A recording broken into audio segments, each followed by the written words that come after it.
ఉదయాన్నే కిటికీ గుండా వచ్చిన సూర్యకిరణాలు గది మొత్తం బంగారు రంగులతో నింపుతున్నాయి. పక్షులు కిలకిల రావాలు నిశ్శబ్దాన్ని చెదరగొడుతున్నాయి. మహేష్ నెమ్మదిగా కళ్ళు తెరిచాడు. కొన్ని క్షణాలు తాను ఎక్కడున్నాడో అర్థం చేసుకోవడానికి ప్రయత్నించాడు. తర్వాత నిన్నటి జ్ఞాపకాలు గుర్తు వచ్చాయి. అతను సహజంగానే మంచం వైపు చూశాడు. కానీ మంచం ఖాళీగా ఉంది. నందిని అక్కడ లేదు. మహేష్ ఒక్కసారి నిటారుగా కూర్చున్నాడు. నందిని అని పిలిచాడు. వెల్కమ్ టు కలల ప్రపంచం. మీకు మా కథ నచ్చితే please like, share and subscribe to my channel. First 2 parts end స్క్రీన్లో ఇస్తా, తప్పకుండా చూడండి. ఇక కథ ముందుకు సాగిద్దాం. గదంతా చూశాడు. ఎక్కడా కనిపించలేదు. తెలియని ఆందోళన అతని గుండెల్లో మొదలయ్యింది. అతను వెంటనే లేచి నిలబడ్డాడు. అప్పుడే బాత్రూమ్ వైపు నుంచి నీటి శబ్దం వినిపించింది. మహేష్ కాసేపు ఆగిపోయాడు. తర్వాత చిన్నగా నిట్టూర్చాడు. ఇక్కడే ఉంది అని మనసులో అనుకొని మళ్ళీ ప్రశాంతంగా మంచం అంచున కూర్చున్నాడు. కొన్ని నిమిషాల తర్వాత బాత్రూమ్ తలుపు మెల్లిగా తెరుచుకుంది. మహేష్ అటువైపు తిరిగి చూశాడు. తలుపు వెనుక నుంచి కేవలం నందిని ముఖం మాత్రమే బయటికి కనిపిస్తుంది. తను పెద్ద పెద్ద కళ్ళతో అతని వైపు చూస్తుంది. స్నానం చేసిన తర్వాత ఆమె ముఖం మరింత తాజాగా, అమాయకంగా కనిపిస్తుంది. ఆ దృశ్యం చూసి మహేష్ పెదవులపై చిన్న నవ్వు వచ్చింది. ఏమైంది అని అడిగాడు. నందిని కాసేపు ఏమీ మాట్లాడలేదు.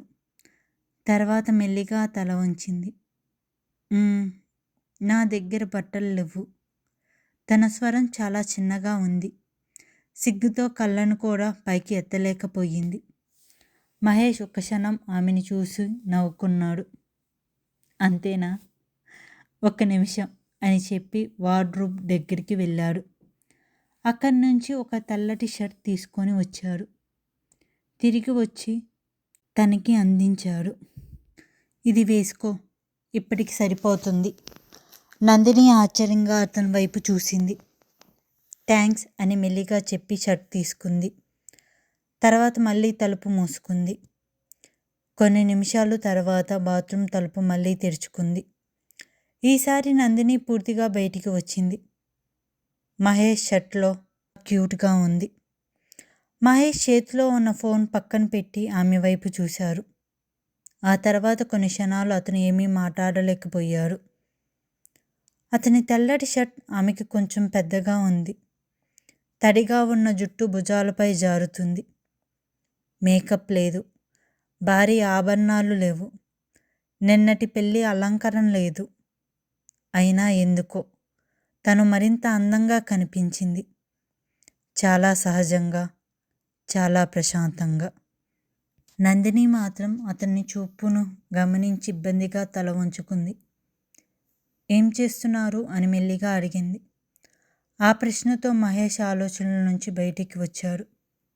ఏమీ లేదు అని చెప్పినా అతని చూపు ఇంకా ఆమె మీదే ఉంది. నందిని చెంపలు గులాబీ రంగులోకి మారిపోయాయి. గదిలో కొన్ని క్షణాలు నిశ్శబ్దం అలుముకుంది. మహేష్ నెమ్మదిగా ఆమె దగ్గరికి నడిచారు. నందిని గుండె వేగంగా కొట్టుకోవడం మొదలయ్యింది. అతను తన వైపు వస్తుండటంతో ఆమె తెలియకుండానే వెనక్కి ఒక్కొక్క అడుగు వేస్తుంది. కానీ మహేష్ తన ముందుకు వచ్చి నిలబడ్డాడు. అతని చూపులో ఎలాంటి తొందర లేదు. కేవలం మౌనమైన ఆరాధన మాత్రమే ఉంది. ఆమె ముఖంపై పడిన కొన్ని తడి జుట్టు తీగలు కళ్ళను కప్పుతున్నాయి. అతను మెల్లిగా చెయ్యి ఎత్తి ఆ జుట్టును పక్కకి సర్దారు. నందిని ఒక్కసారి స్తంభంలా మారిపోయింది. వాళ్ళు కళ్ళు ఒకదానితో ఒకటి కలిశాయి. కొన్ని క్షణాలు ఎవరూ ఏమీ మాట్లాడలేదు. కానీ మహేష్ వెంటనే తనను తాను అదుపులో తెచ్చుకున్నాడు. ఇటురా అని ప్రశాంతంగా అన్నాడు. నందిని ఆశ్చర్యంగా అతని వైపు చూసింది. ఎక్కడికి? నీకు ఒకటి చూపించాలి అని చెప్పి ఆమె చేతిని పట్టుకొని గది నుంచి బయటికి తీసుకొని వెళ్ళాడు. ఆ గదిలో ఉన్న వేరే గది ముందు ఆగాడు. తలుపు తెరిచారు. నందిని లోపలికి అడుగుపెట్టిన క్షణం ఆమె కళ్ళలో ఆశ్చర్యంతో పెద్దవయ్యాయి. వావ్ అని ఆమె నోటి నుంచి సహజంగానే వచ్చింది. అది ఒక భారీ డ్రెస్సింగ్ రూమ్. ఒకవైపు మహేష్ సూట్స్, షర్ట్స్, టైల్స్ ఎంతో క్రమంగా అమర్చబడి ఉన్నాయి. మరోవైపు రంగురంగు డ్రెస్సులు, డిజైనర్ చీరలు, లెహంగాలు, సాధారణ కాలేజ్ డ్రెస్సెస్, హ్యాండ్ బ్యాగ్స్, ఆభరణాల కోసం ప్రత్యేక అలమారాలు, అన్నీ కొత్తవే. అన్నీ అందంగా అమర్చబడ్డాయి. నందిని కొన్ని క్షణాలు మాటలు రాక అలా నిలబడిపోయింది. ఇవన్నీ ఆమె నెమ్మదిగా అడిగింది. నా కోసమా? మహేష్ తన ఆశ్చర్యంగాన్ని చూసి చిన్నగా నవ్వుకున్నారు. అవును, నువ్వు ఈ ఇంటి కోడలివి. నీకు కావాల్సినవి అన్నీ ఉండాలి కదా. నందిని ఒక చిన్నపిల్లలా అటు ఇటు తిరుగుతూ ప్రతి దశని చూస్తుంది.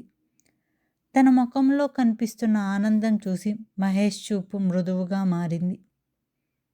ఇది ఎంత అందంగా ఉందో, ఇది కూడా ఇన్ని చీరలో అని ఉత్సాహంగా అడుగుతుంది. మహేష్ నవ్వకుండా ఉండలేకపోయాడు. ఎన్నో కోట్ల రూపాయలు ప్రాజెక్టులు చేసినప్పుడు కూడా తనకు ఇలా నవ్వలేదు. కానీ తన చిన్న సంతోషాల్ని చూస్తుంటే ఎందుకో అతని హృదయం తేలిగ్గా అనిపిస్తుంది. సరే, వెళ్ళి రెడీ అవ్వు అని అన్నాడు. కింద అందరూ బ్రేక్ఫాస్ట్ కోసం ఎదురు చూస్తున్నారు. నందిని తలూపింది. సరే. మహేష్ వెంటనే అక్కడి నుంచి బయటికి వచ్చేశారు. మరో క్షణం అక్కడ ఉంటే తన మనసును అదుపు చేయడం కష్టమవుతుందని అతనికి అనిపించింది. నందిని తన షర్ట్లో కనిపించిన ఆ దృశ్యం ఇంకా తన కళ్ళ ముందే తిరుగుతుంది. తన అమాయకపు నవ్వు, తన ఉత్సాహం, తన సహజమైన అందం అన్నీ అతని ఆలోచనల్ని గందరగోళంకి గురి చేశాయి. అతను నేరుగా బాత్రూంలోకి వెళ్ళిపోయారు. చల్లటి నీటితో ముఖం కడుక్కున్నాడు. అద్దం ముందు నిలబడ్డారు. కానీ ఎంత ప్రయత్నించినా నందిని గురించి ఆలోచనలు పోవడం లేదు. అప్పుడు అతని మనసులో 2 స్వరాలు పోరాడుతున్నాయి. ఒకటి అతని మెదడు, మరొకటి అతని హృదయం. మెదడు ప్రశాంతంగా చెప్తుంది, ఇది కేవలం కాంట్రాక్ట్ మ్యారేజ్, 3 సంవత్సరాలు అంతే, నువ్వే ఆ నియమాలు పెట్టావు. కానీ హృదయం మాత్రం వేరే మాట చెప్తుంది.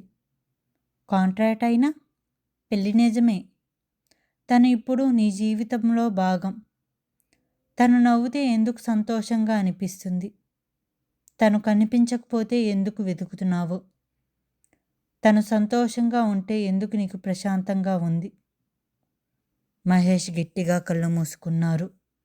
చాలు అని తనను తాను మందలించుకున్నాడు. అవసరం లేని ఆలోచనలు వద్దు అని రెడీ అవ్వటానికి వెళ్ళారు. నందిని రెడీ అయ్యి కిందకి దిగింది. లేత నీలం రంగు చీరలో తడి జుట్టు సగం ఆరబెట్టి ముఖంలో సహజమైన కాంతితో ఆమె చాలా అందంగా కనిపిస్తుంది. మెట్లుపై నుంచి నెమ్మదిగా దిగుతున్న నందినిని చూసి ఇంట్లో అందరి పని వాళ్ళు అలా ఆశ్చర్యంగా చూస్తూనే ఉన్నారు. మన కొత్త మేడం చాలా అందంగా ఉన్నారు కదా అని పని మనుషులు మెల్లిగా అనుకున్నారు. లివింగ్ రూమ్లో సావిత్రిదేవి తన కాఫీ తాగుతూ న్యూస్ పేపర్ చదువుతూ సోఫాలో కూర్చుంది. అప్పుడే తన చూపు నందినిపై పడింది. సావిత్రిదేవి కప్పు టేబుల్ మీద పెట్టి ఆశ్చర్యంగా చూసింది. వావ్, నా కోడలు ఎంత అందంగా ఉంది. నందిని మెల్లిగా నవ్వుకుంది. అమ్మా, నిజమే, నిన్ను చూస్తుంటే నా కళ్ళు తిప్పుకోలేకపోతున్నాను అని సావిత్రిదేవి అల్లరిగా అంది. ఇటు రామ్మ అని ఆమెని తన పక్కన కూర్చోబెట్టుకుంది. నిద్ర బాగా పట్టిందా? ఆ ప్రశ్న విన్న వెంటనే నందిని కొద్దిగా ఇబ్బంది పడింది. సావిత్రిదేవి ముఖంలో కనిపిస్తున్న ఆ చిలిపి నవ్వు ఆమెని మరింత సిగ్గుపడేలా చేసింది. బాగానే పట్టింది. అలాగా? సావిత్రిదేవి కనుబొమ్మలు పైకెత్తింది. మహేష్ నిన్ను ఎక్కువగా ఇబ్బంది పెట్టలేదు కదా అని అడిగింది. నందిని నీళ్లు తీసుకొని తాగబోయి ఒకేసారి దగ్గేసింది.